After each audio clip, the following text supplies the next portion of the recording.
Alright, so here's some light background information. I live in a two-level house, with my basement being what I'd like to call the epicenter of activity.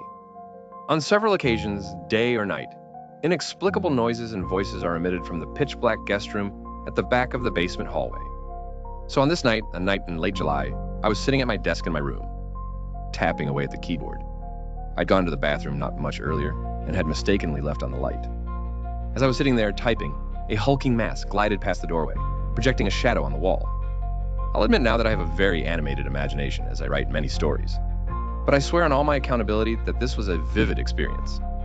Without much thought to it, I assumed it was my father walking into the kitchen. I got up to join him in whatever he was doing, guessing he was having trouble sleeping, as he frequently does. As I stepped into the kitchen, the feel was off.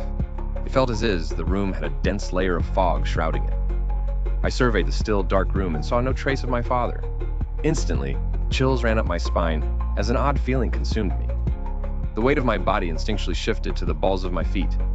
I felt as if there were eyes on my back, filled with malicious intentions. My courage swayed at this point. For several long minutes, I stood there, frozen in terror. I finally gathered enough courage to glance behind me to the stairs. I'm still in hysterics about what I saw. My stairs lead down one way to a landing and then, in the opposite direction, down to the basement. On the stairs between the landing and the basement stood what I can only describe as a dead face. The balcony cut it off at the shoulders, but it wasn't misty or billowing and undulating like a shadow figure. It was completely solid, and its eyes, as dark pupils, pierced me with more animosity and disdain than its emotionless face could convey. Then suddenly it glides down the remainder of the stairs, just as the shadow did. At this point, I was sure that wasn't a friendly entity, but I had enough clarification to know that it was a dangerous one. I still regret my next decision to this day. I descended the stairs cautiously. Just as I placed my foot on the basement floor, a squelching pop resounded from the guest room. But now I noticed the darkness of the room was different. The doorway was consumed in perfect darkness, as if the darkness I was inside in the kitchen was child's play. I'm not sure why, but I sprinted to the doorway in a rush of courage and flicked the light switch. Nothing. Nothing in the room except old, packed stuff we'd left to unpack for years after our move here.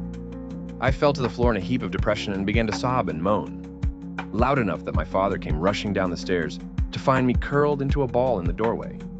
I was barely at the edge of coherent consciousness at this point, and as he grabbed me by the arms, he tells me, I told him, "Please turn off the lights. And close the door, won't you?"